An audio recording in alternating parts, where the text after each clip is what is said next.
warahmatullahi wabarakatuh. Perkenalkan, nama saya Febriana Lestari, NPM 18220008. Saya akan menjelaskan definisi pajak, PPh pasal 21 sampai PPh pasal 26. Di sini saya akan menjelaskan definisi pajak. Pajak yaitu sebuah kontribusi kepada kas negara yang terutang oleh orang pribadi atau badan yang bersifat memaksa berdasarkan undang-undang yang telah tertera.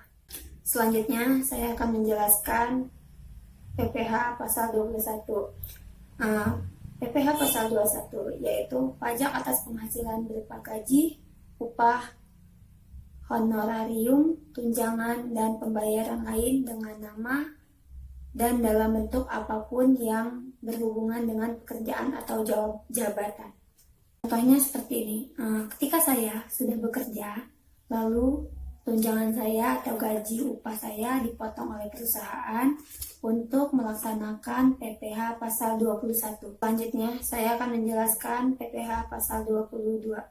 PPh pasal 22 yaitu bentuk pemotongan atau pemungutan pajak yang dilakukan satu pihak terhadap wajib pajak yang berkaitan dengan pembelian atau kegiatan yang berhubungan dengan jual beli barang.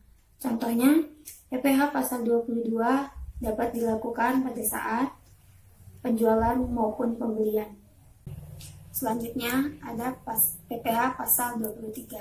PPh pasal 23 mengatur mengenai pajak yang dipotong oleh pemungutan pajak atas penghasilan yang diperoleh dari modal, penyerahan jasa, atau penyelenggaraan kegiatan selain yang dipotong dalam pajak penghasilan pasal 21.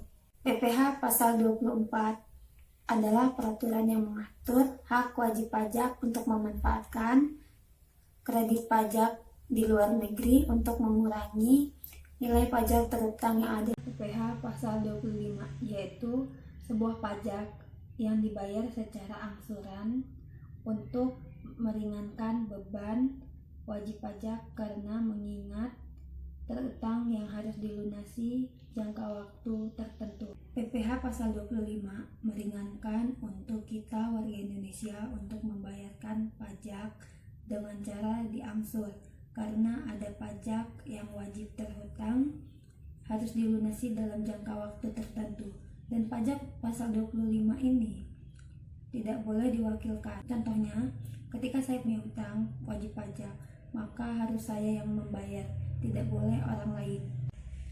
Selanjutnya yang terakhir, PPh pasal 26 menurut Undang-Undang Nomor 26 Tahun 2008. PPh pasal 26 merupakan pajak penghasilan yang dikenakan atas penghasilan yang diterima wajib pajak oleh luar negeri dari Indonesia selain bentuk usaha tetap di Indonesia. Adapun hal yang menentukan seseorang individu atau perusahaan sebagai wajib pajak luar negeri, yaitu ketika ia atau seseorang itu seorang warga negara asing yang memiliki perusahaan di Indonesia tetapi ia tidak tinggal di Indonesia.